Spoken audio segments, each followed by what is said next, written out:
West Midlands Combined Authority Transport Scrutiny Subcommittee.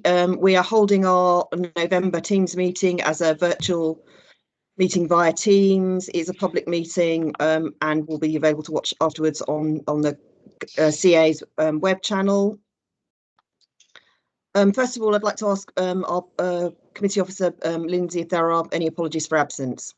Yes, Chair. Apologies received from Councillors Mabina and Hickey, and also Kashmir Hawker. Okay, that's duly noted. And then just to ask if there are any declarations of interest on items in this meeting, and any which members might wish to make.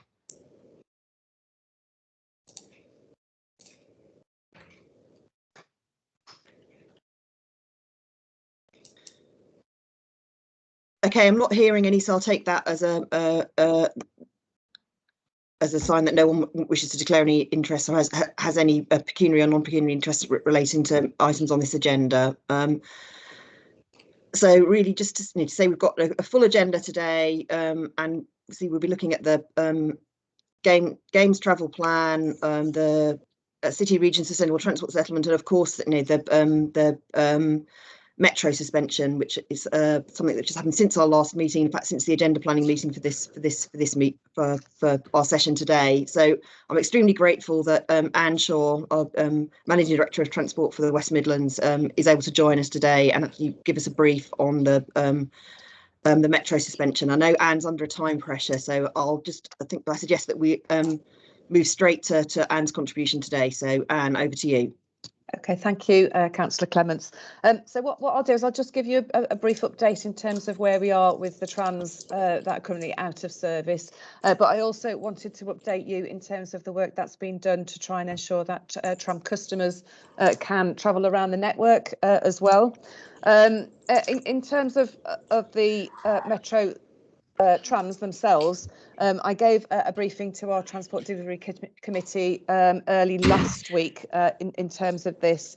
Now, we have got issues with cracks on the tram, which we've already got a repair programme in place. They were discovered late 2019 on a particular tram, which was sent for inspection, and then resolution in terms of what repairs would be required as part of that as well. That repair programme to the tram fleet has been ongoing for most of this year, and to keep the services running, we've been doing the permanent repairs as in the specification, but also we've been doing temporary repairs in order to keep the existing trams working as part of that as well. As you probably remember, there was a slight pause in that work in June, where the temporary repairs were just being assessed just to make sure that they were still keeping the trams safe for all of our customers and we could keep the network running. And services were resumed within a couple of days after that as well. What we've seen is the number of passengers have obviously increased on the tram system. 20,000 journeys a day is what we would normally handle. And there were some concerns in terms of the temporary works. We're no longer confident in terms of making sure that those trams were safe. The safety for the services rests with Midlands Metro Limited, who operate the services on our behalf. And they've taken that decision along with independent assessors as well in terms of that.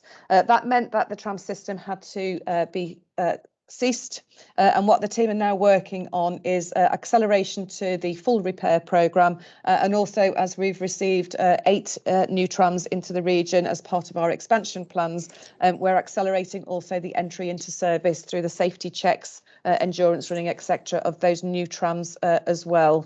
I haven't got confirmed dates yet, and I'm reluctant to give dates as to when we are expecting the tram services to run, because it's only right and proper that we are able to sort of stick to those dates as well.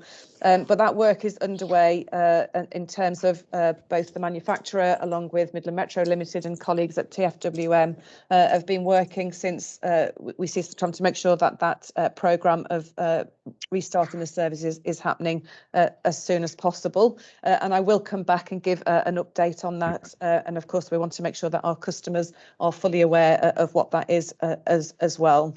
In terms of what we did, once we realised that the trams services would need to be ceased, we've worked with our transport operators on bus and rail. We've managed to secure cross-ticket acceptance on certain bus routes, so the 74, the 79, the 101 and the 16. So any Metro customer can use those bus services. We've been working with National Express as well to make sure that we can strengthen those bus services where we can. Obviously, as a wider thing, we're dealing with driver shortages on our bus network as well, but we're making sure that we're keeping the numbers of vehicles on those routes working well. And of course, we've also been working with all of our rail operators, particularly between Wolverhampton and Birmingham services, to make sure that we've got cross-ticket acceptance on that as well. At the moment, that's taking us up through to the 5th of December, and obviously that will continue to be reviewed to make sure that we're giving all of the people who would normally use the tram those public transport options to make sure that they can still make the journeys that they need to make as well.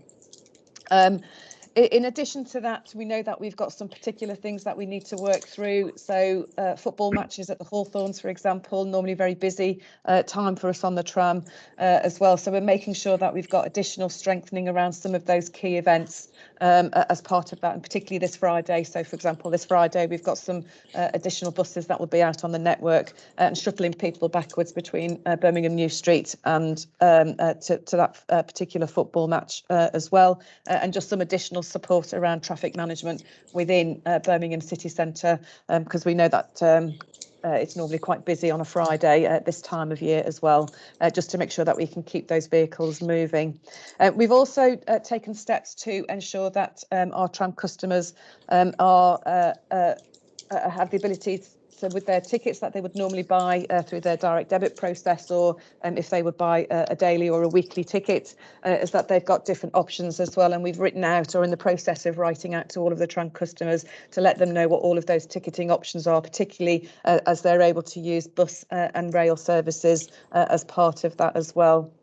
So at this stage, I'm not able to confirm the recommencement date. That work is ongoing. As you can imagine, we've got a large number of people who are working on that over at the Metro Depot, working with the tram manufacturer alongside our team here that manage those processes. And I'm hoping that by the end of next week, I will have a confirmed date for when the services will restart. There are a few things that we need to tick off, particularly around the safety checks for all of the vehicles, including the new ones that we want to accelerate out onto the network as well, to give us that resilience. And we'll be able to come back and hopefully next week confirm what those dates are. I think I'll leave it there, Councillor Clements, if there's any questions.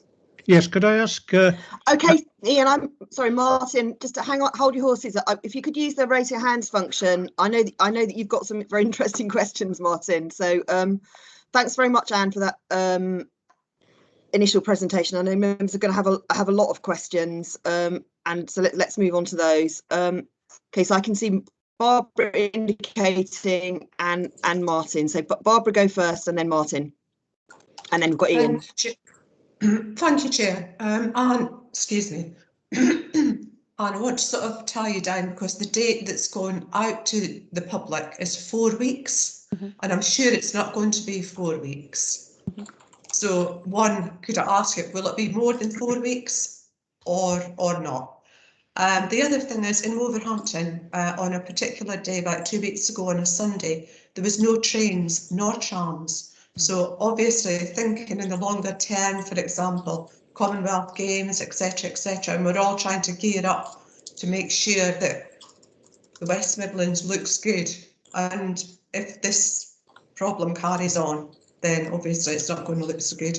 Also, I think in the longer term, I understand these trams are made in Spain. Is there any capacity for them being made in this country? Thank you. Yeah. Do you want me to answer the questions as we go along, Councillor Clements? So I'll answer Councillor McGarity now. Yeah, okay. Yes, go ahead. Yeah, okay, thank you. So 4 weeks is what we did say initially, for us to organise and work out what we need to do in terms of getting all the safety inspections done on the trams. I will be able to confirm next week whether or not we'll achieve that 4-week period or whether it will be slightly longer. So I can't answer that date. Yeah, on that first Sunday, we also had a derailment just outside of Wolverhampton Station, which caused some severe delays through Wolverhampton Station for the rail system as well. Because we'd already stood up our Regional Transport Coordination Centre, we were able to sort of push out some further information to customers, work with the bus operators as well around some contingencies on that particular day. And then also some of the train services were diverted around the rail network away from Wolverhampton as well. And because we have got that multimodal, multi-agency response through the RTCC, we are able to sort of manage some of those incidents as they occur. Unfortunate that rail derailment happened at the same time as we'd ceased the trams, but we were managing it proactively. I just want to give you some reassurance around that as well. And of course, the RTCC is the sort of central hub where all the transport operations will happen around Commonwealth Games, and we use it for other major events and other major planned works as well. So Junction 10 works at the M6 as well, where you know, we've seen some road closures and stuff like that as well, and some HS2 closures.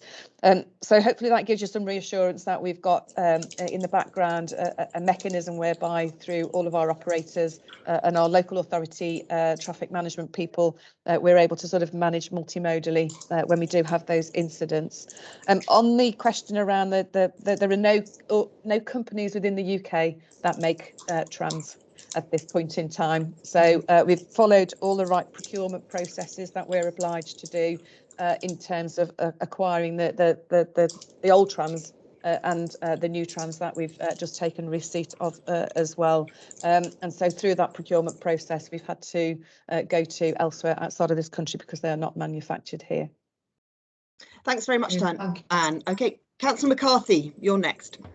Given that we're committed to this particular manufacturer of trams and the trams that we have around us, and we've had experienced structural failure, and we gather this is not for the first time, can we see a copy of the engineering report that covers the reason for failure, the root cause, and the permanent corrective action, plus obviously what we have at the moment is a containment repair activity? So we have those in perspective and understand that these trams are going to be safe to use in the future. Yeah, so there will be some level of commercial confidentiality around some of those, which I'm sure you were expecting me to say anyway. We also make sure, well, we're required actually through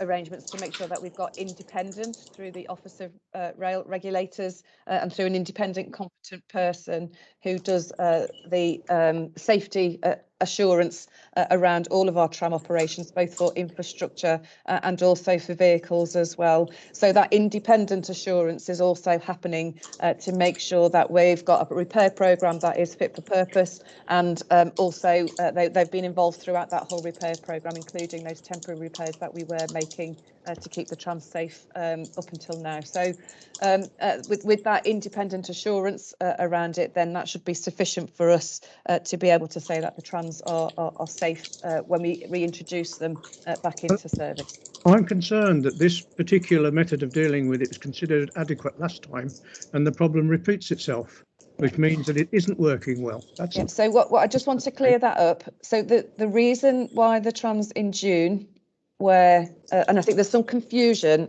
around the permanent repair, which is we've got the report would help with clarifying. 7 trams, but it's the temporary repair, which is why it was halted in June, just to do some reassurance around that as well. And it's the temporary repair again that we can no longer be satisfied is keeping the network safe, not the permanent repair. So just want to clear that up. It's the temporary repair is the reason we haven't got enough trams to make the service while we're waiting for the rest of the fleet to have that full repair.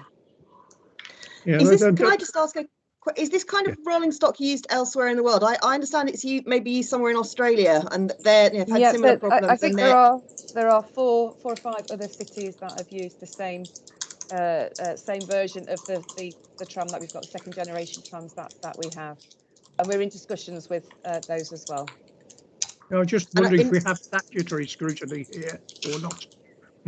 It appears not.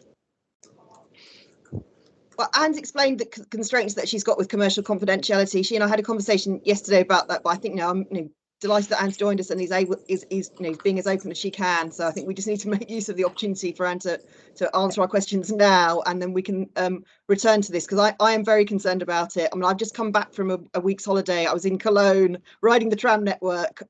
So I just think that if we want to encourage people to have the confidence to leave their cars at home, we have to have reliable systems. So this, I understand that this couldn't be avoided, but it's very unfortunate in terms of people's perceptions of the reliability of public transport.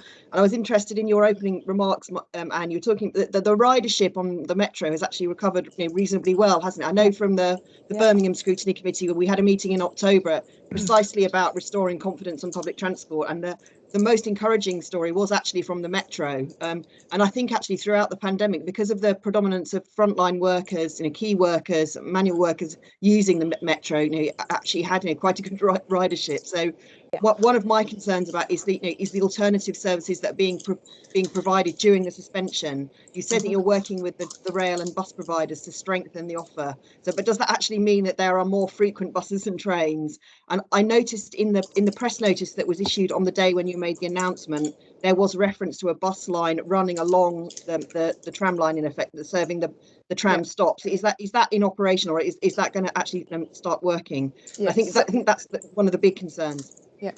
Okay.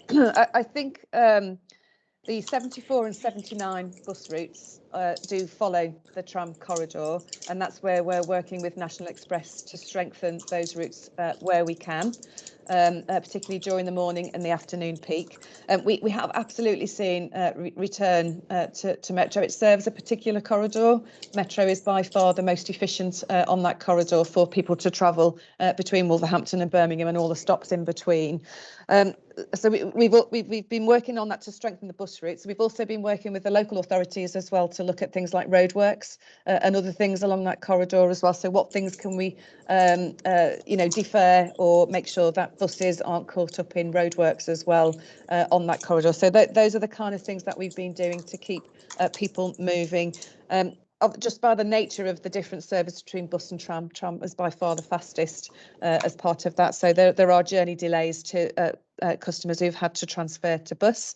And for those who are travelling between Wolverhampton and Birmingham, obviously rail services are efficient as part of that, and we've secured that as well.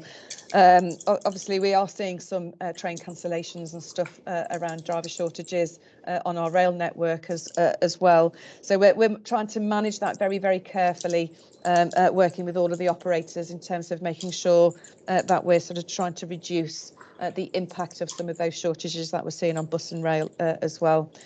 So we are doing our best within the system that we've got to keep people moving whilst we work towards restarting the tram. Did that answer all your points, Councillor Clements? Well, it was the question I had about a replacement bus service running along the tram stops, because that was referred to in your press release on the Friday. It was on the Saturday and Sunday last week and the weekend before. We had Green Bus were able to put on some shuttle services to some limited stops along the metro. We're not able to secure that for the weekdays. So, and that's where we've been working with National Express, who've been providing that strengthening or protecting that 74-79 route to make sure that it is operating as effectively as possible. Thanks. Right, Councillor Kettle, over to you. Thank you. If we need, as my understanding is that we need 11 trams to run the service. Mm-hmm. You have 8 new trams coming in. You have, I think, 8 or 9 sort of already repaired. Why can't we get a system, a hybrid system, working quickly so that the economic effects on the West Midlands economy are less severe than they're obviously going to be? And I think sadly the attitude when people take decisions of supply where they don't have industrial knowledge, they don't have any practical skills whatsoever, and it's working against the national interest that we don't have these facilities onshore in this country. And the attitude of buying the cheapest internationally at any point is fundamentally working against the national interest here. So my question is, why can't we get a hybrid system in place very quickly? And if we only need 11, get them going. Surely, Anne. Yeah, Councillor Kettle, that is exactly what we are doing. We are trying to accelerate the entry into service for the 8 new trams that we've got, alongside the existing repaired trams, so 7 trams that have been repaired, and that will give us sufficient trams to run a service to Bull Street as we were doing before the service ceased. But as I said, there are a number of safety checks and balances, again with that independent assurance outside of it as well, that are being worked through, and that is exactly what we're doing, what you've described. I can't make any comments about this country not providing those vehicles manufactured in this country. That's for others to answer, but we are doing exactly what you're suggesting, Councillor Kettle, and working very hard to try and get that service back up and running as quickly as possible. I think sadly we have a generation of people, especially in important positions, whose practical knowledge of industry is abysmal. I think we'd have to have a separate meeting to discuss what's happened to UK manufacturing overall since the early 80s. But let's not go there at the moment, because I know we will have a busy schedule for this meeting and for the rest of the day. I can see that Councillor McCarthy wants to come back. Just with one, just sum up what we discussed earlier. Can you supply us with the engineering report you are allowed to give us that makes the commercial confidentiality issue clear? Because we as a scrutiny board need to take it as far as we can and be able to show that we've done so. Because problems like this can lead to fatalities in the future. We want to be clear that we have, in the view of statutory scrutiny, covered the ground as fully as we're allowed. Yeah. So that is something. Right, yeah, that's something that we will take away, and it depends where that scrutiny happens. And it might not necessarily be here, it might be another independent body anyway. So, but I will liaise with Councillor Clements on that and just make sure that we've got clarity about roles, responsibilities, and who actually undertakes that assessment. It would then need to make it clear that that scrutiny is outside of our terms of reference. We need to confirm that. Yeah, okay. Because if it is, we can leave it alone. If we can't, we need to deal with it properly. Yeah, okay, that's helpful. Thank you. But actually, as you say that, Martin, I think overall this may help us with some of the processes that are going on in the governance review of the CAN as it pertains to scrutiny, and how this committee coexists with the Transport Delivery Committee. Because I am share your frustrations in some ways about access to information, but I understand that officers have got to act appropriately and preserve commercial confidentiality. So I think that we just had a good briefing from Anne now, and I think in future I would like to come back to this if it's maybe we might need to have a private session, but I do think we need to go into this further, because I feel that we can't at the moment really ask those challenging questions, particularly you want to go down into the questions about the engineering and the reassurance and the scrutiny there, and I've got just general questions about contingency planning. But I think are there any more questions from colleagues at this stage? No. Okay, then, in view of the other things that we've got on the agenda, I'd like to say thanks to Anne for joining us this morning, and I thought you were very open and answered the questions, but you're picking up the level of frustration from committee members. From everybody. Yeah, from everybody. We are working as hard as we can. So yeah, please be assured. Yeah, okay. And I hope that there's going to be some surveying of passengers as well, because I just think if you depend on the tram to get to your hard job, in a shop or in a hospital, this is had a fairly devastating impact on your daily life. And I'm stating the obvious, I know, but someone who's entirely dependent on public transport, I feel very strongly about that. We have done a lot of data analysis around who's using that part of the network. So we have been working out and making sure our comms are targeted around those people that are using it, depend on it on a daily basis. But I can cover that off at a different time with you, Councillor Clements, because that is interesting information in itself. So absolutely, I can see Martin. Do you have another question? You've still got your hand up. No, just well, thank you for that, Chair. You've summed it up well. We may have the opportunity to have a hearing in camera at some stage, which I think most scrutiny boards do, which the press and public are excluded. So that's an opportunity to discuss these things in camera and in confidence. With a we can sign a non-disclosure agreement if one wants to attend that, if the commercial powers that be consider that to be necessary. Yeah, let's think of hold that in prospect for a private session. I mean, in Birmingham, on my scrutiny committee, often the discussions that we have about our highways PFI contract have to be in private, or so yeah, so the precedent's there. But anyway, at this stage, let's say thanks, Anne, very much for for making time for this. And yes, it's obviously an issue that we'll come back to. But thanks very much, Anne. And, yeah, thanks, yeah. Councillor Clements. Yeah. I'll leave you with the rest of the transport team. I can see quite a few of them are on the on the line for the other topics. So thank you very much. Absolutely, yeah. Okay, bye. Thanks. Yeah, bye.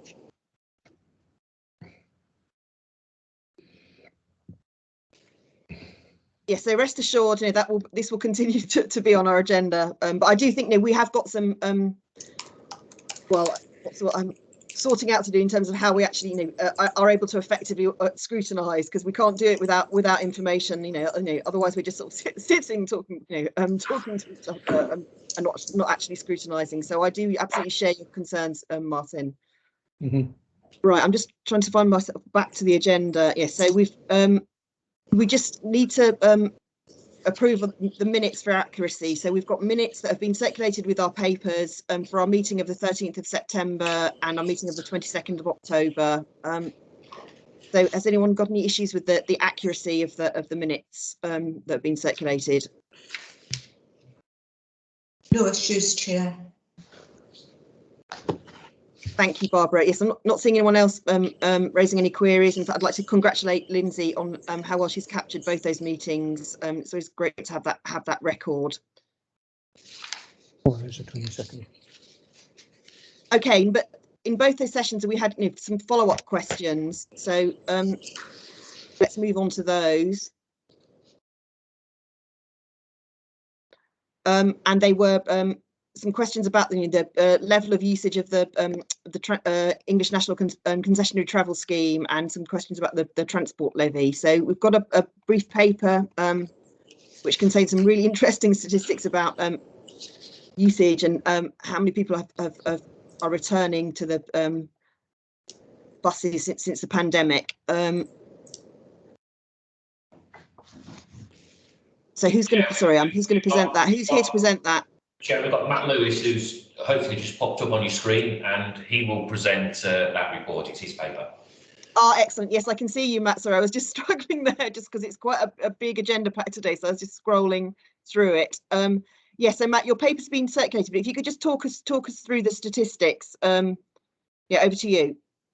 Yeah, I mean, I'll be quite brief on this because there's it's not a huge report, is it? So it's all visual as well. So you can see from the graph that COVID had a huge impact. We started to build up again, but with the second close down, we had the same impact. We sort of plateaued after what we're classing as Freedom Day. So patronage has gone from about 5 million journeys per month to about 3 million. And that's been relatively consistent over the last 3 months.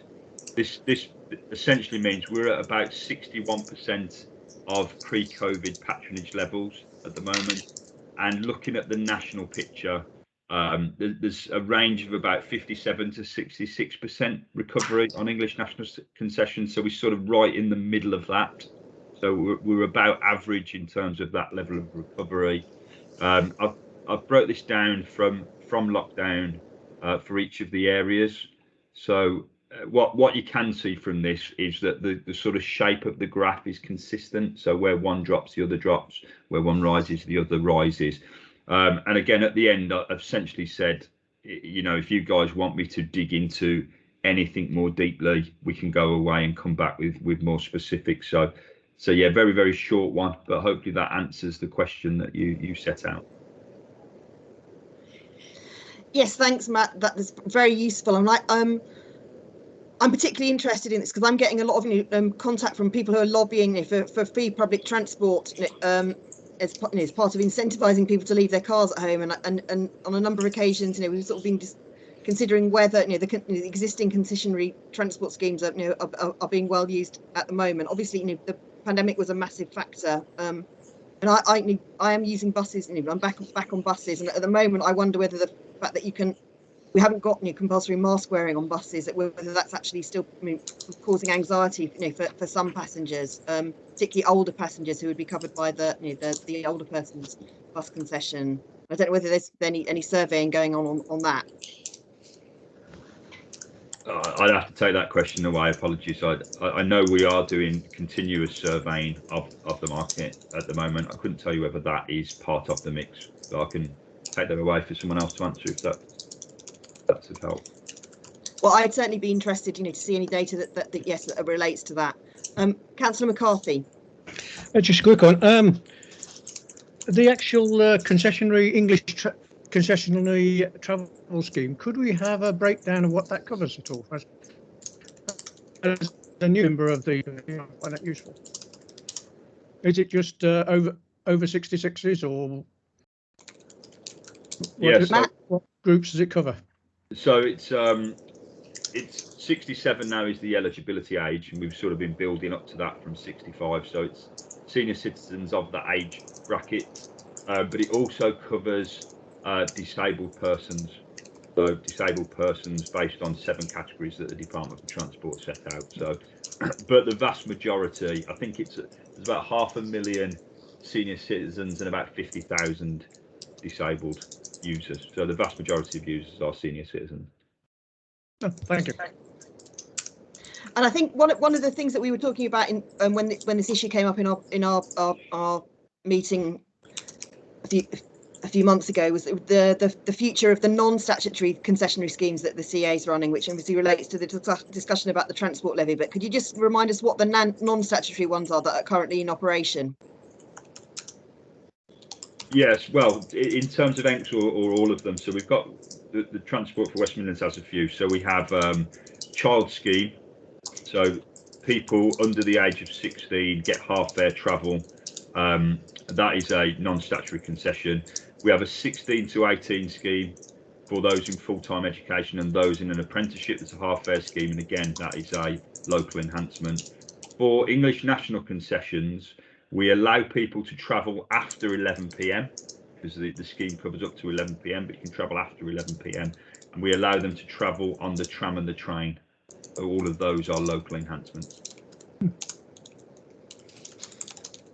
Great, yeah, thanks for giving us the context there. And I think one of the things that's that I'm concerned about is that I think in TfL that the concession for young people is free travel for the under 18s, isn't it? So actually, that if we were discussing levelling up in terms of concessionary travel, then we don't have the same level of concessions for young people. But that's probably outside the scope of your report at the moment. But thank you very much for the report. That was very clear, and it's very good to see the breakdown for each local authority.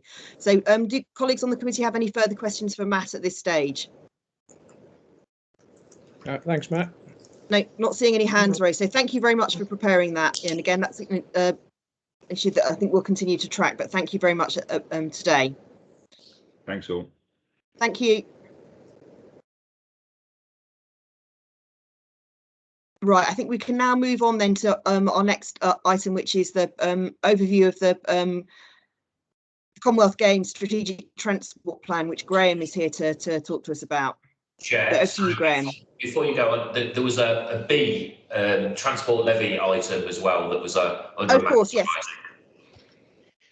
And we have Kate to talk to that item. Kate Taylor. Apologies, Kate. Sorry. That's okay. Go ahead. Relatively short update in terms of there was an update given on the MTFP last report that went on Friday. Discussions are ongoing around the transport levy, and there will be a fuller update that obviously goes to January board when we give the draft budget in there. But there have been obviously discussions around obviously transport levy and kind of in the wider context of financial pressures and the MTFP that the CA is looking at in there, but obviously the budget session for overview scrutiny as well coming up in December as well, which will give an opportunity for further discussion and more detailed questions around that. Okay, thanks, Kate. Yes, because we've got the budget Q&A coming up, because I think again it's sort of it was in the context of the non-statutory concessionary schemes that that I was particularly concerned about the transport levy. But it sounds that at the moment maybe the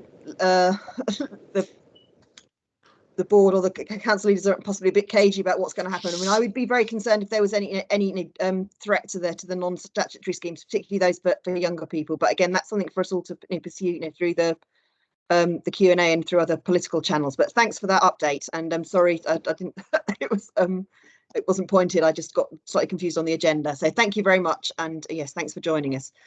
Okay, and I think it is now time to invite Graham to talk to us about the Commonwealth Games Strategic Transport Plan. So over to you, Graham. Thank you, Chair. Yeah, the Games Transport Plan, we've circulated a copy. We've also circulated the Equalities Impact Assessment and a summary of the responses that we got to the consultation over the summer and how we've addressed them. So hopefully members have had a chance to take a look at that. It is a weighty document, as you mentioned, and a lot of work has gone into it over quite an extended period of time. I've got a presentation that a few slides that I was going to run through, if that's helpful. Yes, please do, because it's, as you say, it's a very impressive document.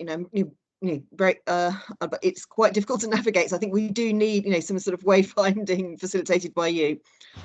Okay. Well, I've done a presentation which I'm happy to take questions as we go along or at the end, where I'm just going to give a bit of an overview for members on the games, just a reminder of as to how it's composed.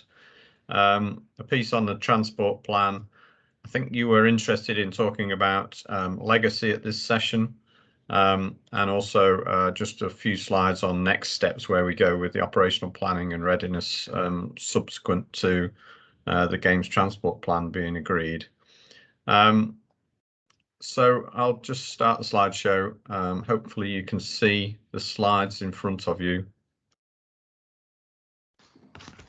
Yeah, it's displaying fine for me. Yes, I do. Okay, carry on. Great. So I suppose the first thing to say, it's the 28th of July to the 8th of August next year, so it's coming around rather quickly. I've not checked this morning how many days to go, but it's something like 245 days or something like that now. And once we get back after the Christmas break, we'll be down to about 200 days, and it will be getting very real. So that was just the layout of the presentation. I'll just check that. Has that moved to the second slide? Yeah, making history, it now says. Yeah. So this games is, being heralded as quite a historic games. It's got the biggest sports program in the Commonwealth Games history. There are more medals for women than men at this games. There's more para sports than they've had at any previous games, and it is being badged as the first ever carbon neutral Commonwealth Games. But on top of that, I think it's worth remembering that this has been planned during a global pandemic, and it will be the first multi-sport event post-pandemic with spectators. So the Olympics went ahead eventually, but without spectators. We're expecting and are planning for full stadia, something like 1.7 million spectators over the course of the event. A quick reminder of the scope of the sports and the para sports. So the 8 para sports are denoted by a P in the top right hand corner of these little visuals. So aquatics, athletics, 3x3 basketball, etc. And there is a spread of sports, 1 or 2 new ones for these games, such as 3x3 basketball, beach volleyball, women's cricket, and then the usual suspects that you see at previous Commonwealth Games. This games is different to the Olympics and Paralympics, where you have the Olympics and then a break and then the Paralympics. The para sports are integral to the event, which personally I think is a much better way of doing things. The venues are many and varied. There's a map of them, which includes things like the cycle time trial at Wolverhampton, the track cycling at Lee Valley Vela Park in London, and then various other events both within Birmingham and the city centre, but more dispersed as well, with Cannock Chase and Leamington and places like that. We're always very conscious in the planning that the event schedule means that every day is different. From a transport perspective, every day is different. There are different pressures at different points on the network at different times, at different days throughout the period. So there is a sort of day-by-day plan for each day of the games. We've also got a bit of complexity this time with 3 campus villages. The village at Perry Bar is still under construction as a housing development, but a decision was taken some little while ago now that the risks because of COVID of that being completed on time were too great.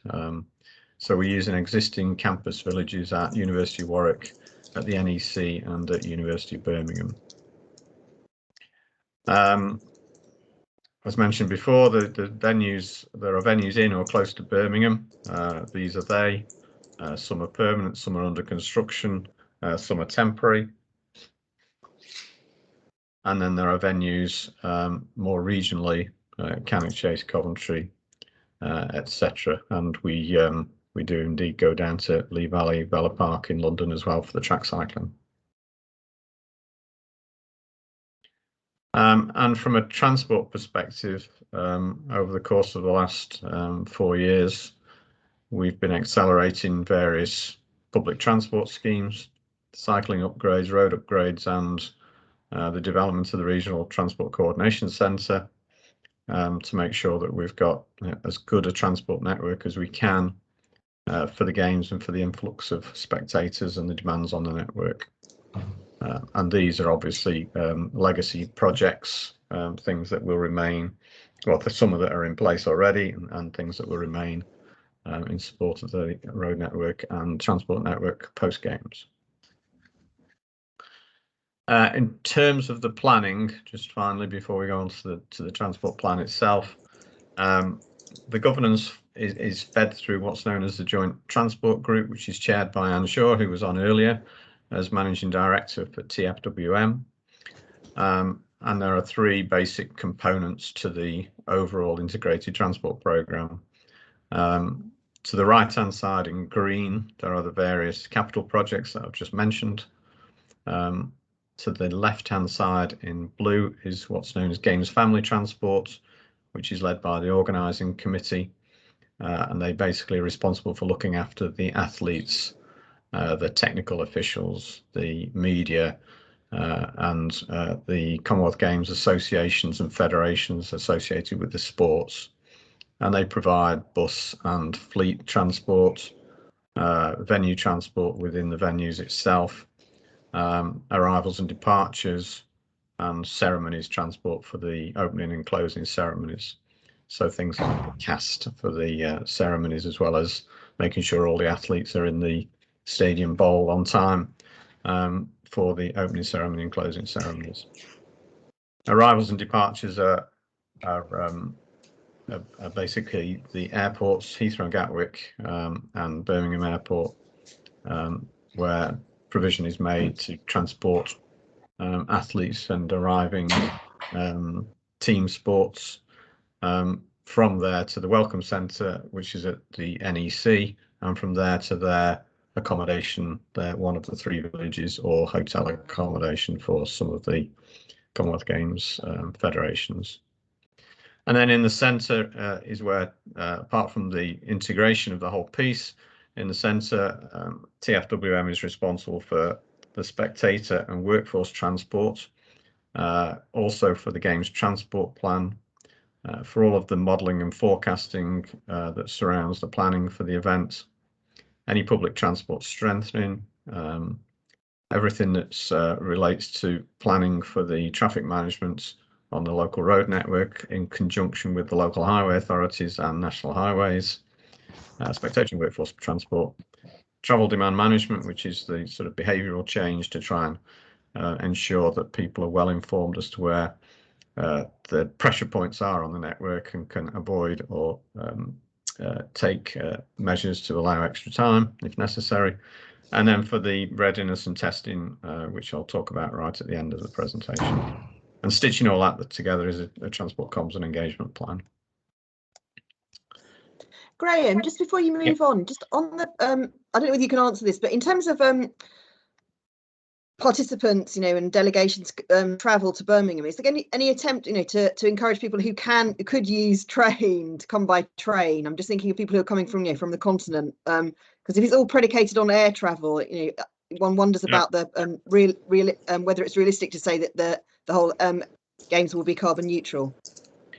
Yeah, no, it's a very good point. I should have mentioned that one of the ports of entry, as we call it, is New Street Station and Birmingham International. So there is encouragement to use the train network. But yeah, for many countries, they will need to travel by air. I mean, it's Commonwealth, so the European countries, don't participate in this games, although spectators from those countries would. And in terms of carbon neutral, you're absolutely right. There's a sort of there's a difference between net zero carbon, where we've balanced our carbon, and carbon neutral. So with carbon neutral, basically you record the carbon footprint from transport and all the other aspects of the games, and then you offset the carbon through measures such as commonly tree planting or other sustainable projects to offset the impact that you've had from your carbon footprint. So there's not a suggestion that the carbon footprint will be zero, but by being carbon neutral, there is budget set aside to make sure that carbon is offset appropriately through accredited schemes. Great, thanks. Yep. Okay. So just turning to the transport plan, which you have in front of you, a bit of background. It started out life in 2019 as a strategic transport plan, as a draft, and we engaged with stakeholders and the public on that. Subsequent to that, in October 2020, the Birmingham Commonwealth Games Act was enacted, and the Secretary of State for Transport directed the authority to prepare the Games Transport Plan. So it's a statutory plan under the Commonwealth Games Act, and within that plan are within that act are a list of statutory consultees, which we've been to during the course of last summer, and those are the local authorities, the organising committee, police, transport operators, government. I think that's the full list, but those are the statutory consultees.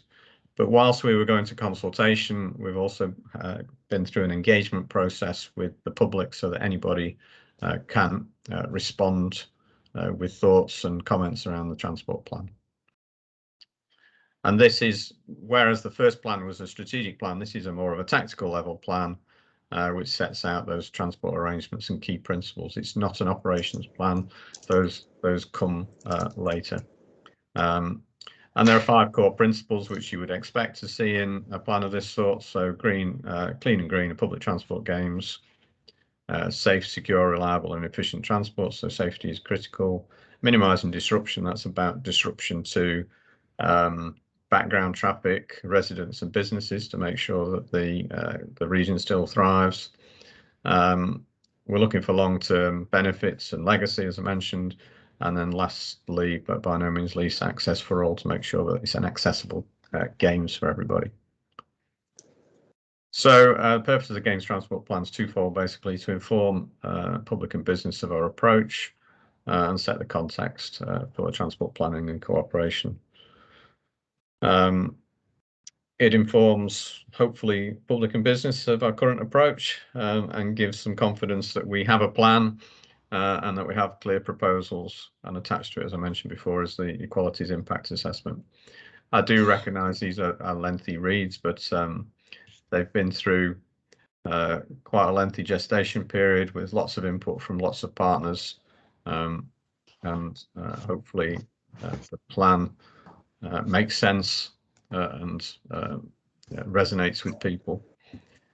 Graham, just before you move on, I've got Councillor McCarthy's indicating. Martin. Yes, so just thinking a little bit about the lean and green part of it. Can we have a bit of a pie chart that shows the diesel-driven transport as a proportion against the non-diesel, the hybrid, diesel hybrid, and the non-fossil fuel? So I'd like to see how quickly those those hydrogen buses are coming along. So, in terms of the games fleet, the organising committee are out to tender at the moment for the cars and operational vehicles, and within that tender process, they are looking for as high a proportion of electric vehicles and hybrid vehicles as possible. The issue at the moment, unfortunately, though, is the market. That there are supply chain problems with electric vehicles and hybrids. In fact, supply chain problems with most vehicles. So it remains to be seen what will be the art of the possible for the games fleet in terms of hybrid and electric vehicles. But I know the organising committee are trying their hardest to secure as high a proportion of electric vehicles as possible, but I cannot give you figures of that at the moment. In terms of the spectator transport, I mean, basically that's utilising existing public transport network strengthened. The bus fleet will be Euro, the latest Euro compliant in terms of diesel, but there is not a large fleet of electric vehicles being brought to bear on this games, or hydrogen vehicles come to that. So it's a very low proportion for the public transport fleet. I can't give you a pie chart at this stage, but again, we are working with letter contracts for the bus fleet, for both the athlete bus systems, the media bus systems for the organising committee, for park and ride shuttle buses, and for city centre shuttle buses with Stagecoach. And we're just working through with them at the moment how that will play out in terms of bus numbers, distribution of buses and timetables. So it is a work in progress at the moment. So further down the line, we should be able to give you more information about the environmental credentials of that fleet as well. But it's slightly early at this stage to be able to give that information. Good news about the part of it. Thank you for that. And we're just looking a little for the legacy of improved, cleaner buses in the area. Thank you. Yeah. Okay. Understood. And there are a set of targets in the other strategic plans for buses, aren't there? And in the bus service improvement plan, need to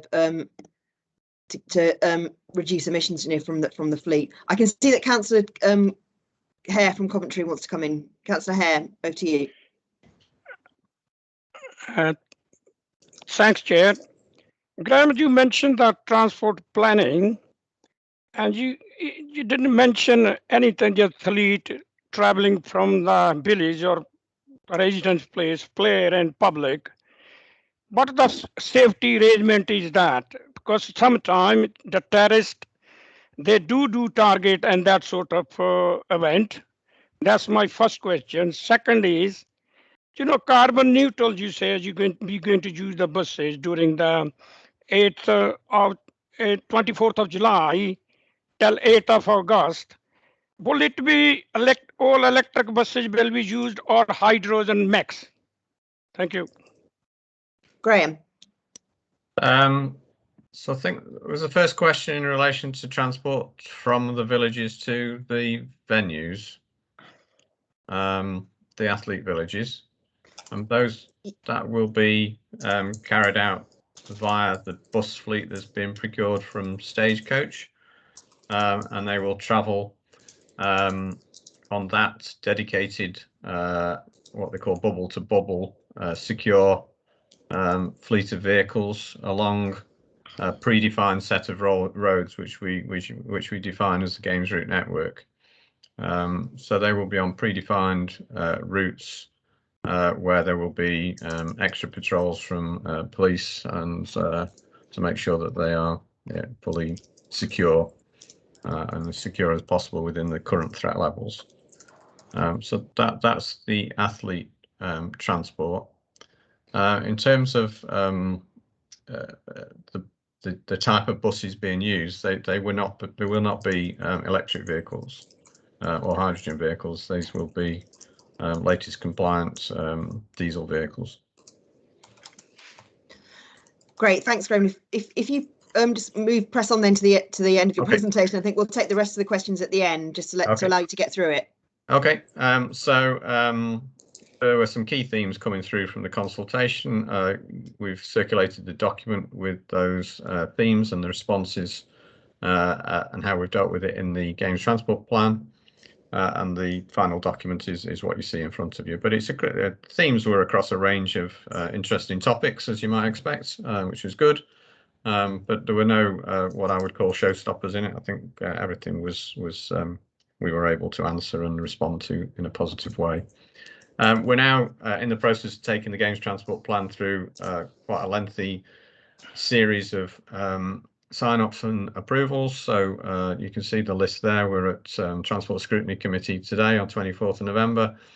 We're going to Strategic Transport Board on Friday, Organising Committee Board on 8th of December, BCC Cabinet on the 14th of December, Joint Transport Group on the 14th of December, etc., through to Combined Authority Board on the 14th of January. So we're on a sort of a tight timetable now, but it's set out there for you so that you can see the steps that we're taking and making sure that everybody has a view of the Games Transport Plan and can give a view on the Games Transport Plan. I was going to just talk briefly about legacy. I know this was an area that was of interest to the committee previously. And what we are trying to do at every step where possible is secure legacy from the games in terms of transport. So there's a lot of investment gone in, as I mentioned earlier, around transport infrastructure for walking, cycling and public transport. There's a lot of work going in around the bus system to make sure we've got better passenger infrastructure, cycling infrastructure, rail station improvements. And I suppose fundamentally the legacy that we're looking for is to restore confidence in public transport post-pandemic. We need to get people's confidence back up so that people get back onto public transport, and the games hopefully will help secure that confidence. We're also looking for better demand management out of this, so we are going to be developing a travel demand management program, which looks to be data-led, intelligence-led, so that we can target through our communications and messaging and through journey plan applications and things like that to make sure that people understand where the pressure points are on the network. This is a similar slide, to be honest. It's a little bit more detail. It talks about metro and cycling and sprint and road improvements. But one of the big tools in our armory for an efficient transport system at the Games is the Regional Transport Coordination Centre. That was set up a couple of years ago now and has been used extensively on major incidents that has taken place. But the Games will be its biggest test, and we will be introducing extra support cells to the RTCC to make sure it functions as well as possible and is that sort of single point of truth and single situational awareness for the Games during the days and hours of the event itself. So sustainability we've touched on. The ambition from the organising committee is it's the most environmentally friendly games ever, first carbon neutral games, and that it is used as a catalyst to amplify the ambitions around long-term behavioural change. So, you know, we use the games to promote active travel and the use of public transport. The organising committee have 7 pillars, as they call it, for sustainability. We've been focusing quite closely on the carbon and air quality side of things. And I chair a carbon action group on the back of the games to look at what projects we can bring forward that help to reduce the carbon footprint for the games. So public transport is the obvious area, but we're also trying to make sure that we've maximised the introduction of electric vehicle charge points. Finding the electric vehicles themselves at the moment with the current supply chain problems is a challenge, but even then we need to make sure that we've got the facilities to charge the vehicles positioned in the right places. So we're working with Birmingham City Council in particular, but other suppliers to try and make sure we've got as many EV charge points introduced as is necessary, and these therefore would be left as legacy following the games as well. We are developing a journey planner as well to promote active travel. And in the journey planner, we are introducing what's known as a carbon calculator, so that people can understand the carbon footprint that each of their journeys provides, and gives them choices around an alternative journey that might have a lower carbon footprint. Carbon Action Group, sorry, I mentioned earlier, was the three key areas. We're looking at carbon literacy to try to up the knowledge base of people working on the games and within organisations working on the games as to what their carbon footprint is. Then the same with spectators and the travelling public as part of the Journey Planner app as to what their carbon calculation looks like. And as mentioned before, electric vehicle charge points for both the organising committee fleet of vehicles and at the park and ride sites. We want to be sure that if people own electric vehicles and travel to a park and ride site, that they can then charge their vehicles for their home trip. In other elements of legacy, the Commonwealth Games delivery team is about 50 people now. They're all developing unique experience, and we want to make sure that that sort of personal and professional development and that unique experience is captured and retained within the region. We have a number of secondments from within TFWM into the team, and they will return back to their home directorates subsequent to the games, hopefully with much better experience and much better professional skills. We have a number of people on fixed term contracts, and we are working at the moment to see how we can retain and integrate those skills back into TFWM. And we're using the games to identify talent that we can bring into the region and retain within the region. Just finally then, conscious of time, I thought a few slides on operational planning and readiness might be useful.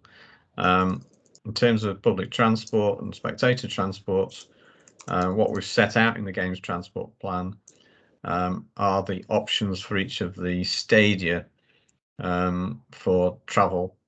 And you'll see from this, the first column, rail. Nearly every venue is serviced to some degree by rail. Where there isn't sufficient capacity on rail, we'll be providing bus shuttles. Most venues are also serviced by existing bus services. Only three venues are really serviced by the metro. So rail and bus in particular are the key public transport modes for the volume of spectators, the vast majority of the volume of spectators travelling to the events. Cycling and walking, we're providing what infrastructure we can and is necessary for each of these venues.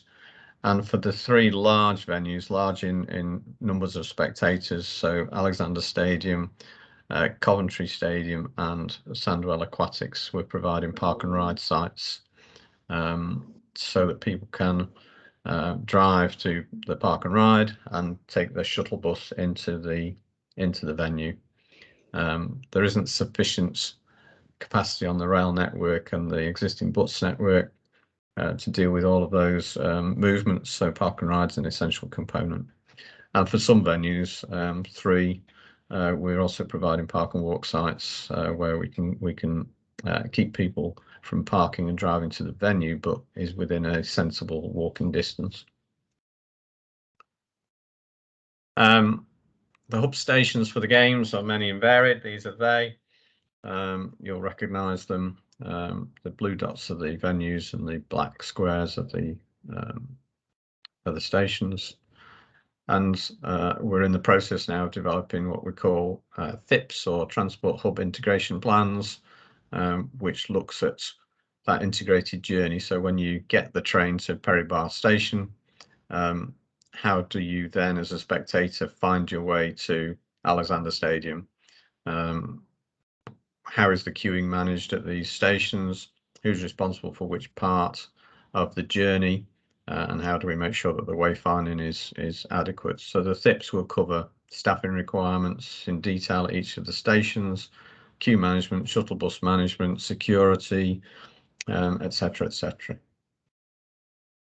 And of course, the Games Transport Plan is a tactical plan. The operational plans are now following, and they're going through various phases. With these THIPs, we're in the second round of discussions around those, and we should finalise the plans in the first quarter of 2022. And then we move into a period of, in 2022, of readiness exercising. So we'll be working through and surge testing the Regional Transport Coordination Centre. We'll be looking at shift patterns. So for games time, there'll be extended hours worked. We'll need generally a morning shift, an afternoon shift, and then a third shift to cover rest days for people. So we're looking for a 3-shift system. So there's a good deal of work now going into workforce planning. For every post, we need 3 people to cover that shift system, and we'll be calling on secondments and support from within the organisation. Then follows what we know as command post exercises. The first one starts on the 6th of December at executive level. We'll be doing desktop scenarios to work through all of the what ifs. We do venue simulations, so for every one of the competition venues and the accommodation venues, we'll do a simulation exercise so that everybody involved understands how that venue operates and how the transport and access arrangements operate. And then as we get into May and June, there will be test events. So there'll be major test events for Sandwell Aquatics and Alexander Stadium as part of the licensing of those venues. Those will probably take place in May. And there'll be various other test events at some of the other venues as we go forwards. So in the new year, basically, we move from the planning stage into the operational and readiness stage. And that's it, Chair. Hopefully that was useful, and I'm very happy to take any questions. No, that's perfect. So I was about to just come in and ask if there were many more slides. No, but that's great. No, I mean it's a very extensive document. Covering has to cover huge amount of ground, doesn't it? So I mean, I was very impressed by the document and the ambition that's in it for this to be to genuinely be a public transport and active travel game. And somewhere it says that we want use of the car to be the last resort during the Commonwealth Games. And I suppose I'm just, in the light of various things that have happened recently, not least the metro suspension, just have a degree of scepticism. And I have we had a question and answer session with Councillor Ward as transport portfolio holder in October, which again we spent a lot of time discussing the game's transport arrangements. And on that day, I actually then cycled from the Birmingham city centre to Alexander Stadium, and at the moment that is not an easy cycle ride once you get beyond the end of the A34 segregated cycle route. So I know that there are ambitious plans to improve the cycling on Walsall Road and through Perry Park to Alexander Stadium. So again, I think that will be a fantastic legacy for residents around there. But it's absolutely crucial that it's finished, because at the moment it's quite a perilous journey otherwise. Yeah. So are there any targets for the percentage of people actually cycling during the games? Because it's very well to have the intention, but how are we going to measure if there has actually been any change in the way that people are moving around? Yeah, so we have a very complex and involved forecasting tool that we use, using experience from previous events, using data from the region, which allocates a sort of mode split for each venue. So it works out how many people we think for this particular venue will be able to travel by rail, how many would be able to travel by bus, how many we feel will travel to this event, this venue by cycle or will walk. Now only people will come by metro or public or park and ride. That's a complex tool for each venue, and it varies venue by venue. The challenge we have is, and this comes to the COVID issue, is that the patterns of behaviour that we saw in 2019 when we did the strategic plan have changed now, and the rate of recovery back to public transport is something that we're monitoring very closely, because if people don't move back to public transport, and if we can't get them back on public transport, then their alternative is to use the car potentially, and that is something that we don't want and we don't need, frankly, either. That would create congestion. So it is a bit of a moving feast at the moment, and we're very carefully monitoring month by month what that return to public transport looks like.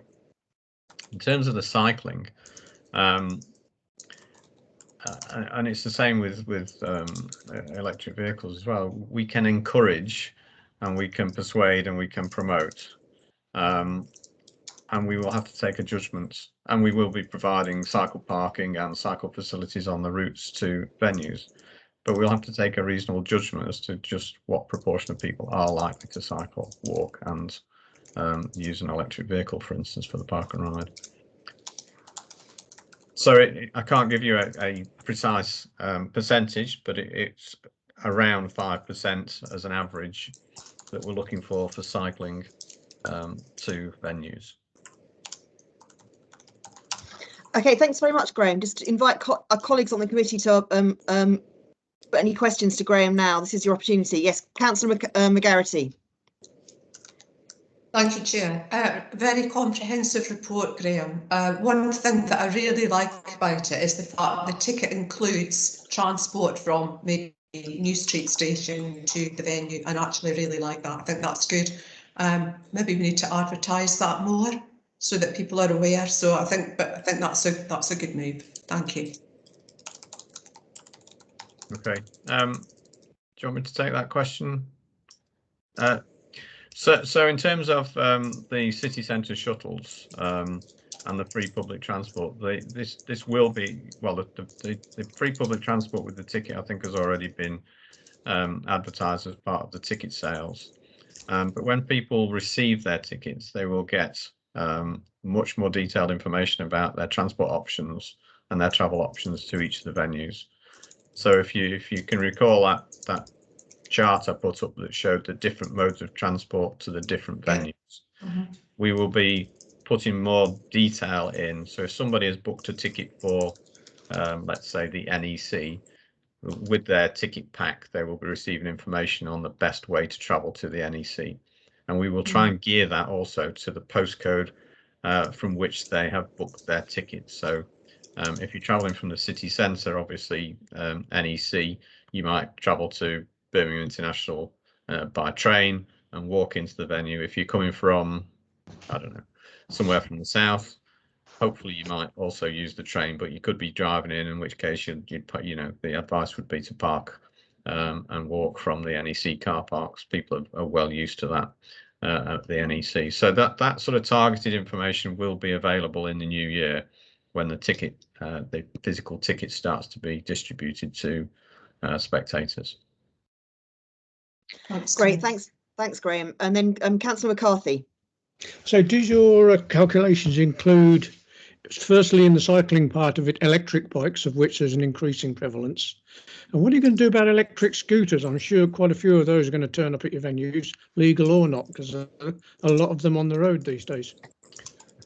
Yeah, so electric bikes, yes, that's included in the mix. We haven't separated it out from non-electric. There will be parking for cycles, secure parking at the venues. Electric scooters, yeah, is an interesting one. We're not promoting electric scooters. They are still a trial. and there are, as you know, issues around it. It's a very good point that we may get some electric scooters turning up at the cycle parking locations, and I think we would just treat them as an electric bike in that circumstance. If people wanted to leave a scooter, then I see no reason why they shouldn't leave their scooter in those cycle parking locations. But we won't be encouraging electric scooters as a mode of transport to the games. Yeah, Martin, I think the point about electric bikes is well made, because certainly the distance, some of the distances involved, if you're not a regular cyclist, I mean, from cycling from Birmingham city centre to the Alexander Stadium, I think in the document it says 25 minutes. I mean, I've got a conventional bike, and I'm a functional cyclist, but it took me longer to cycle from the city centre to Alexander Stadium, and some of it's uphill. So I think for people who are going to be just considering cycling as something new to do during the games, then an electric bike would be very helpful, and just sort of ease their progression into cycling. I think that would be really good. And facilities for them. Yeah, absolutely. I mean, I wonder if there would be a case for actually looking at the cycle hire scheme becoming free, for the period of the games, to incentivize people to use it. That is something we're in negotiation over.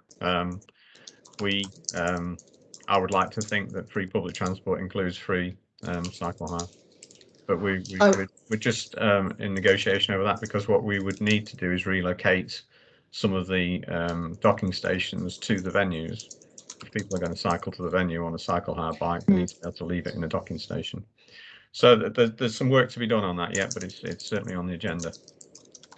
Well, I'm very glad to hear that, because if we're serious about promoting cycling, we've got to make it easy, and the bikes have got to be there when you need to come out of the venues. Just aware that that time pressing on, but I think just in the light of the discussion that we had with Anne Shaw about the metro suspension, I just wanted, if there was some sort of outage of one of the main services in a metro, or the new sprint lines, well, what is the contingency plan, and how will the contingency planning be undertaken? Will it be done by the RTCC? Can you just give us a bit of explanation and reassurance on that?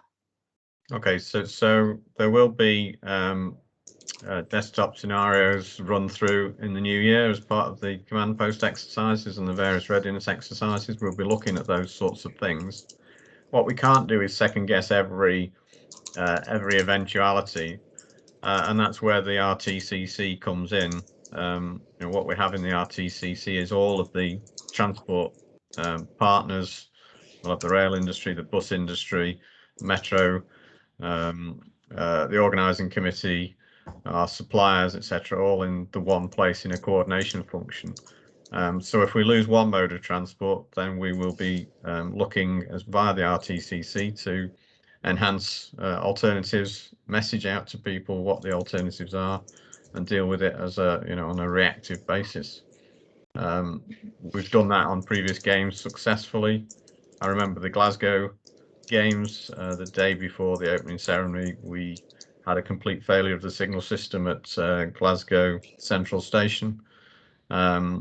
But the RTCC kicked in.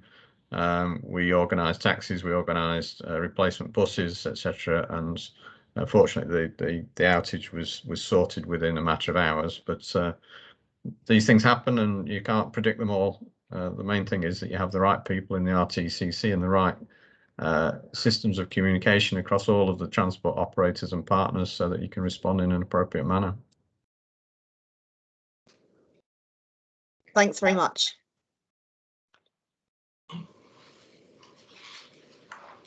Okay, at the moment I can't see any more questions from members of the committee, so I'd like to thank Graham for taking us through the games transport plan, helping us understand it. And yes, we'll be looking forward to seeing things progress over the next 8 months, because as you say, yes, it's coming up very soon, isn't it? So, and good luck to everybody involved. Yes, and want to make sure that that we can genuinely deliver on a public transport and green games with which is delivers on net zero carbon. So thanks very much for joining us today. Thank you. Thank you.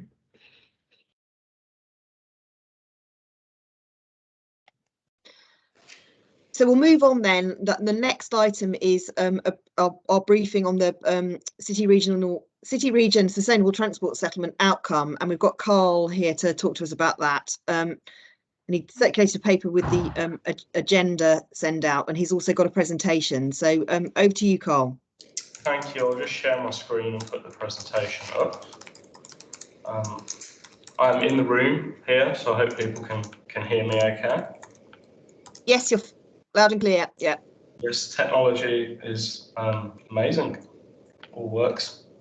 So, and I can see the presentations on the screen. So I'm going to give you a quick run through of what the City Region Sustainable Transport Settlement is, where it came from in government, what our response to that was in terms of the process we went through, what we submitted, so a quick overview of some of the projects that went in there and how much we asked for, what the resolution was, which many of you will be aware of as it was in the budget a month or so, maybe a bit more ago, and then what the next steps are that government asked us to do.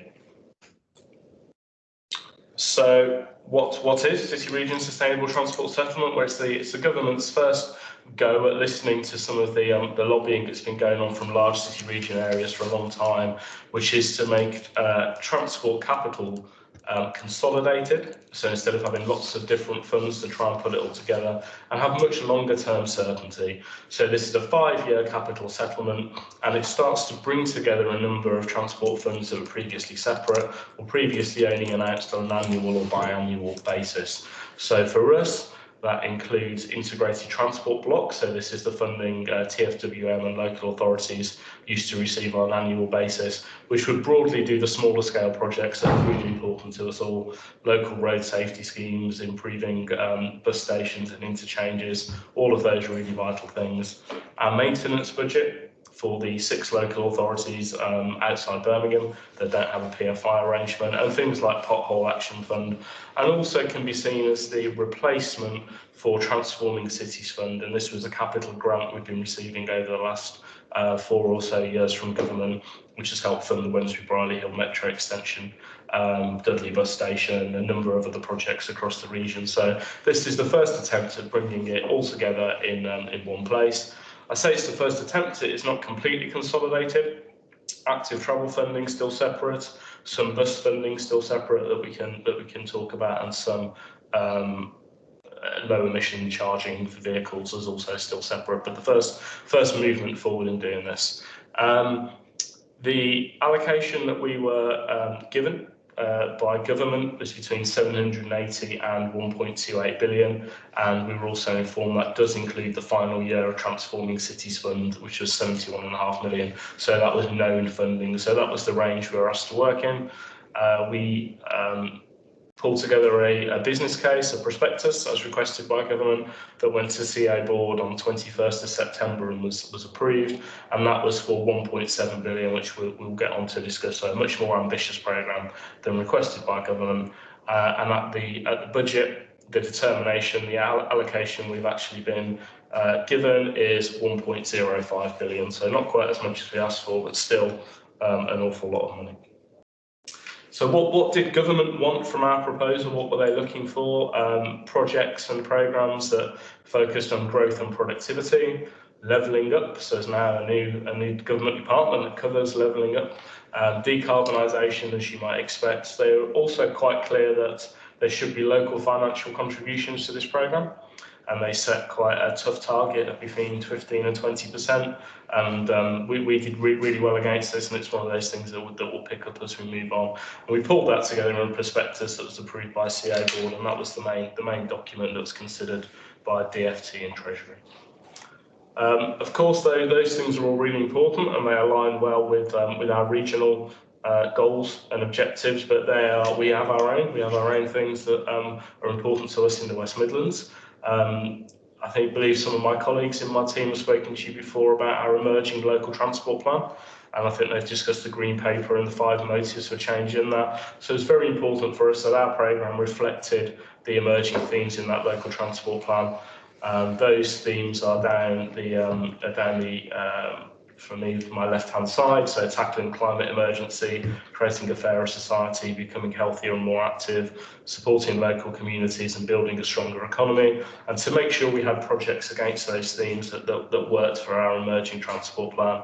We developed the 6 programmes across the top around healthy streets and spaces, making behaviour change easy, connecting our places, delivering a green revolution, creating a resilient network and supporting inclusive growth. So they were the programme headings that we thought would answer the questions of government, but also our emerging local transport plan. What are the kind of things that are in there, the kind of things you would expect from a modern green transport system? So large-scale public transport improvements are the type of projects that would fall into that. EV charging that we've talked about, walking and cycling schemes, and these all follow that emerging DFT, emerging green paper mantra of avoid, shift, improve. So can we avoid the need to travel by cars? Can we shift to public transport or walking and cycling? And if we do have to travel by a private vehicle, can we improve the propulsion? Can we make it electric, hydrogen, and so on? So these were the types of projects that we thought should fit into this programme. How did we come up with the projects themselves? So where did the final kind of list of schemes that were submitted come from? So there was a call out to all local authority partners. What schemes do we have that fit these criteria? And we received 228 schemes that came back from all the local authorities. And then we went through a sifting and refining process, partly some of it technical, is this affordable, is it deliverable, some of it in terms of what the strategic fit was, did it meet those aspirations, and then finally a run through with the Strategic Transport Board, which is the portfolio holders chaired by Councillor Ward and some of the transport directors, to get to our final programme, which was circa 105 projects that we thought met all of those criteria. So the total programme overall, with all funding sources, was 2.2 billion, of which the ask was 1.7.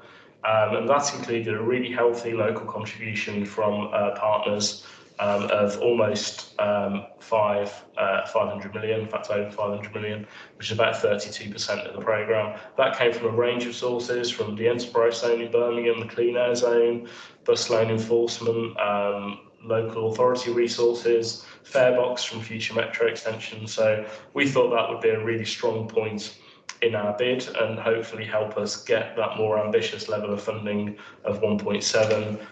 In the end, actually, with the pressures, I think, on government budgets and on Department for Transport budgets, it didn't quite maybe have the impact we thought it would do. But I think the work that partners put in to get that high level of local contribution is excellent.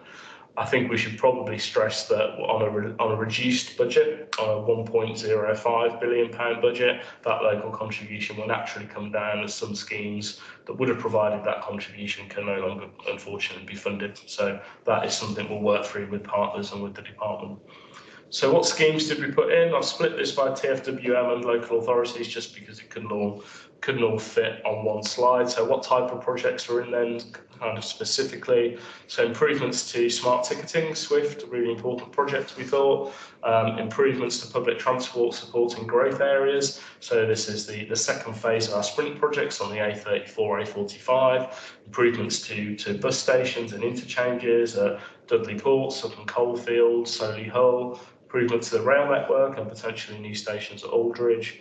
Active travel schemes and the role that TFWM plays in supporting local authority delivery of those.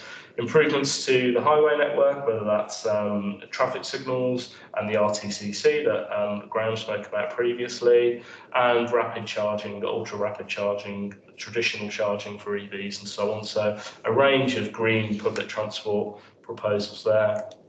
And from local authority partners, I won't go through the list in massive amount of detail, but some really excellent projects, further segregated cycle routes following that kind of cycling superhighway ambition that I think many of us share. A number of multimodal corridors in the Black Country that cater for public transport, cycling and freight. A large range of schemes across the patch from the original proposal that made up that £1.7 billion ask. I thought it was important to briefly touch on this one. So integrated transport block, that really important stream of funding that pays for many of the small improvements that we all do, won't exist anymore. It'll be wrapped up into this funding. The feeling was there should be a replacement programme that did a very similar thing, that acknowledged that that is essential to the everyday running of the transport network. And the proposal was that we would create local network improvement plans that each area would have, which would replicate a similar role to the integrated transport block funding. And the STB in particular were very keen to see this level of funding for these types of activities, these smaller scale road safety, walking and cycling projects increased. So in the bid, there's a 21% increase in funding over the 5-year period for this type of activity. Now that the allocation is reduced, we need to go back and revisit that, but that was certainly the intention. And very similar for highways maintenance. So highways maintenance is an area that many feel has been underinvested in for a long period of time, and the proposal in the bid was an 18% increase in that over the 5-year period. Again, these things are also being agreed as we take this forward to CA board. Can we retain those increases for those parts of the programme that people found were particularly important? So what did the budget say? I think we've covered it really, this won't spend too long on this slide. So the final allocation as determined by government was 1.05. They confirmed that transforming cities, which has already been announced, was included in that, and they confirmed that highway maintenance and integrated transport was also rolled in. So if you take that 1.05 and you take off TCF, transforming cities, you take off the previous level of support we used to get for integrated transport block and for maintenance, that would leave us with 788 million of brand new money to spend on new activities, new projects. If we were to go with the initial recommendation that the integrated transport block and highways programme should be increased by 21% and 18% respectively, if that was something that CA board thought was the right thing to do, that would leave us with 751 million of new money. Generally, when we look across the board at what all mayoral combined authorities got, we had the second highest allocation. So Manchester had £20 million more at 1.07 billion. I think it's worth stressing that they don't have a highways PFI, the same as Birmingham do, which is worth around £50 million a year, and their maintenance all comes through this mechanism. So if you remove the maintenance figures and said what is new money to spend on new projects, and the West Midlands allocation would be higher. There were also some areas, unfortunately, that didn't make it through the process. So the North of Tyne combined authority area didn't receive an allocation. So it was obviously a very competitive process to be involved in. So whilst there's an element of disappointment that we didn't get everything we asked for, I think overall the settlement picture is not a bad one. Some additional considerations. Anne spoke to you about Metro earlier. One of the considerations there is in parallel to putting this bid together, we had a levelling up fund bid to expand the Metro depot to take the new trams we've discussed and to upgrade the power along the line to allow more trams to run on the line. Fortunately, that levelling up fund bid was unsuccessful. The CA board report for this business case suggested that if that were to be the case, that the Metro depot could potentially come into this programme. Obviously, if that were the case, that would reduce the overall allocation from 751 to 701. That again is something the CA board would need to discuss, although it is a fairly vital bit of infrastructure that will be needed. Other considerations, I think you've previously had presentations from colleagues on BSIP, the kind of noises from within Urban Transport Group, which is a group that represents the major urban areas on public transport across the country, is suggesting that there may not be as much capital from the BSIP fund as we maybe thought, and that this could be pushed towards areas that don't have a city region sustainable transport settlement. That's not being confirmed yet by government. Our BSIP proposal is in, and we're expecting a determination hopefully before the end of this month, but one to be aware of, and it may well be that some BSIP schemes need to be considered in this final city region programme. And similar for active travel, we've got a bid in with government of circa 25 million. We think it's a really strong bid, but it's not been determined yet. We don't know what the final outcome of that is. So to be prudent, we're working on developing a programme that integrates all of these things together, which will give us an idea of what the available funding could buy across the original City Region Sustainable Transport Settlement Programme, the BSIP programme, and active travel. So rolling it all together. So where are we now? What do we do next? So we've had the budget confirmed. There's clearly prioritisation that needs to take place. The list of schemes we currently have doesn't quite fit that budget. We really want to integrate all the other different elements together to get a full comprehensive view what all the investment opportunities are. The Strategic Transport Board and the Mayor will play a key role in guiding this. There is a Strategic Transport Board meeting on Friday to go through what some of the planning principles and assumptions for that prioritisation should be. A revised report will need to go back to CA early in the new year. It says January straight February there. I think it's more likely January. I think government have been pushing us quite hard to get the business case back to them with the prioritised list as soon as possible, as the funding starts flowing from the 1st of April next year. So they want to be able to determine what the financial programme of that 1.05 billion looks like. What does the cash flow look like for them? And then so over the next month, I would assume we will be working on that final prioritised list and business case back into DFT and Treasury to do the final bit of paperwork to secure that 1.05 billion.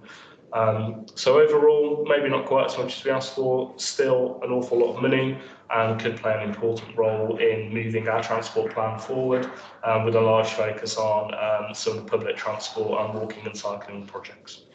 Thank you, Chair. Thanks very much, Carl. Yes, that was very comprehensive, very clear. Thank you very much. And yes, and I think we should all welcome if we've got that new settlement for 5 years, which offers stability. And I think you are right. There is a sense of disappointment that the allocation was really at the bottom end of the range that had been indicated to us by DFT. But nevertheless, it's a significant resource, isn't it? The last slide, which was you talked us through how the prioritisation is going to work, but I suppose just for me, there's a question about how in those prioritisation decisions, is there a danger of different council areas being set up against each other? I think that's my main criticism of this whole process, that CA areas are bidding against each other at the higher level. So you mentioned that the North of Tyne region didn't get anything, which clearly isn't good news for residents in the North of Tyne, whereas we got a good outcome, and so did Greater Manchester. But we're still in a scenario where we're going to have to effectively have another bidding process internally within the CA area to decide what does get funded out of this pot. So I think that's the downside as far as I'm concerned, and I would be interested to know how the balance of investment in public transport, active travel, and further investment in the road network, how that's going to feature in the prioritisation. And the government have been very clear that from their perspective, they really are expecting that public transport, walking and cycling, and some of the technology measures are at the forefront of the programme, and I think that will clearly come through. I think there was a fantastic mix actually of walking, cycling, and public transport measures that have been proposed so far, especially on the cycling side, and some really significant investment propositions there with excellent business cases. And I think that is the job next, really, is making sure that the programme is balanced, but in particular that it gets the impacts that we're after in terms of meeting those 5 motives for change in the local transport plan, that we do create a fairer and greener, healthier communities within the West Midlands. And there is a good spread of projects across the 7 local authorities, to be honest. We really should be focusing on what delivers the best outcomes. And it will be deliverability, but also important. It'll be important to give in terms of the transport plan objectives, especially carbon reduction. The quicker we can make inroads into behaviour change, the better. But also to give government confidence, actually, that we are one of the CAs that delivers quickly. We're one of the more mature CAs. And I think we have a good track record of delivery. There are some that this is fairly new to them, so I think the more confidence we can give, that will help with future funding bids and future funding asks that we may have. Yes, and it's clear from the emerging work on the LTP, the green paper. I think that there's the paper is full really sets out clearly the scale of the challenge to decarbonise the transport system in the region, and that almost although we've got big ambitions, it's almost not at the scale yet to really deliver on net zero carbon by 2041, which is the CA's own target, or let alone the earlier targets that have been set by councils like mine in Birmingham. So it's reassuring to hear that the direction from government is towards focus on public transport and active travel. Colleagues on the committee, fellow councillors, any questions to Carl while he's here to talk to us about this new founding announcement?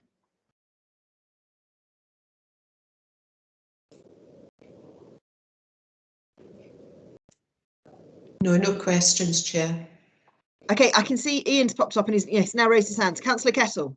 Took me a while to come out of mute and whatnot, but I noticed on the one slide you bunched the you itemised Birmingham, Coventry, and Solihull, and yet you bunched all 4 of the Black Country boroughs together. Why? Why didn't you itemise the Black Country ones as well? We have all that information. We have a big spreadsheet with everything in, mainly just for presentational purposes and working with the Black Country Transport Director. We're happy to provide the breakdown of everything by each component, local authority in the Black Country. We've got all that programmed in that way. Well, on the map, on another map where you show the items that we intend to do some work on, Wolverhampton, Coventry, Sandwell, East Birmingham appear to take a priority. There's a mix of projects all over. Sometimes the geographical, the map can show obviously where activity is happening, but it may well be there's one project in one area which is 50 million. There's a blob for a project in another area, it's 5. So it's helpful to see the spread. If we map, say, as an example, where all the walking and cycling, the smaller bits are, where all the EV charging points are, the map would look much more, it would fill out much more. Other projects, linear projects on highways, if they're represented by a blob, it probably doesn't give the full impact of, say, projects on the A4123, which goes across 3 Black Country local authorities, as an example. The spread of projects overall, we felt was pretty good. Transport directors and then STB portfolio holders and members, leaders, when it finally got to them, were pretty happy with the spread of projects. But for us, part of it really, that the spread is very important, but also the impact. And I think there are some great projects across all 7 local authorities in this programme that really move us towards hopefully changing people's behaviours in a positive way. Thank you.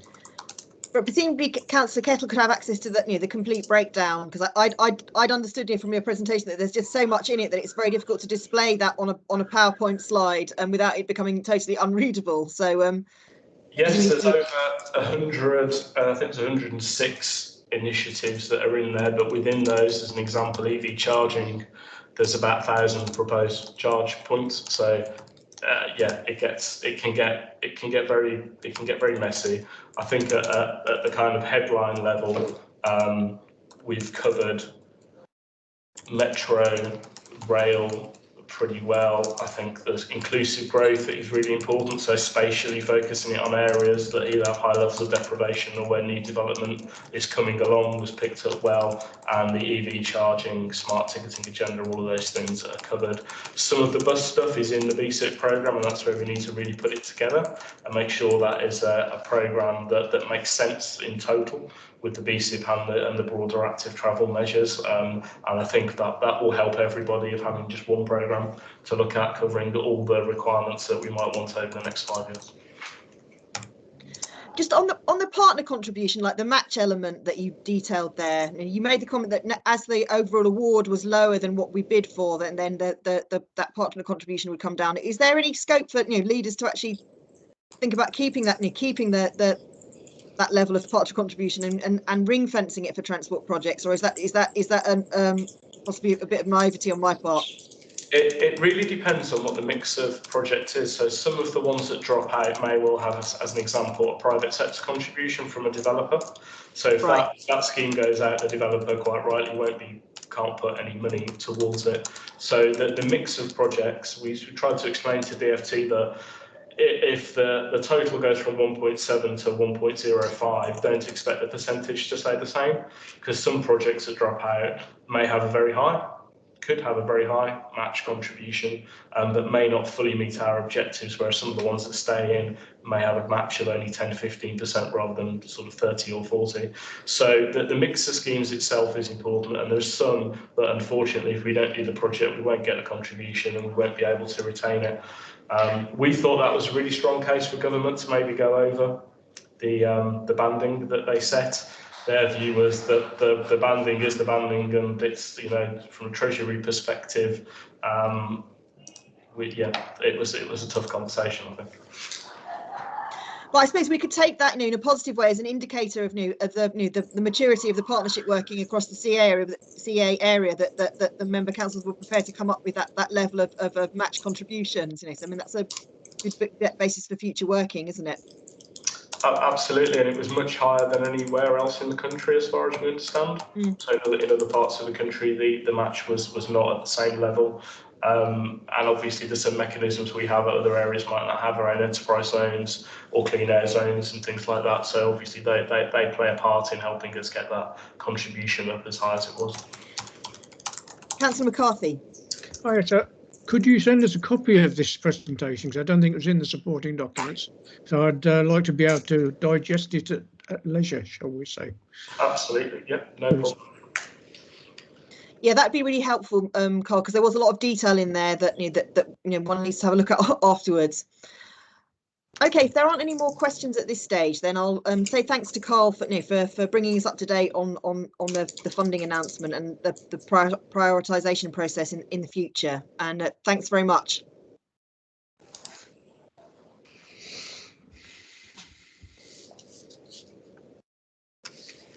Okay, so I think that just brings us on to looking at the work programme for the rest of the municipal year. And I'll just ask Lindsay to remind me that we've got the budget Q&A with the Mayor coming up in December, and there's a preparatory workshop. And is that new? Are we all invited to that? Can you just remind us what's happening there? Yeah, sure. So the mayoral Q&A on the proposed budget for next year is taking place on the 15th of December. And on the 2nd of December, there will be a budget workshop, which will be led by finance colleagues to go through the budgets and any other helpful information that will help prepare you and overview and scrutiny committee members for the Q&A itself. So you should have all had a Teams link for the 2nd of December and an in-person invite for the 15th of December. Thanks very much, Lindsay, yes, for clarifying that for us. Yes, I think I've been to one of the previous budget Q&A sessions, and it was very, very useful, and it was also very useful to have that preparatory session just to get one's head around what's in the budget, because it's quite complicated. So I think that's a good opportunity for all of us to pursue some of these questions. Then coming up now, we've got the proposals for our January and March meeting, so that's been circulated. I think just based on the discussion today, I think we'll want to continue to track the issue with the metro suspension, and I think the points that were raised by particularly by Councillor McCarthy about access to information and the engineering reports, and we will follow that up, because I share the concern about that really effective scrutiny depends on access to information. So we need really maximum transparency, and I think this is clearly a matter of serious public concern. So we do need to follow up. But has anyone got any comments on the plan for the next couple of meetings, and anything that they want to see addressed that's not on the work programme?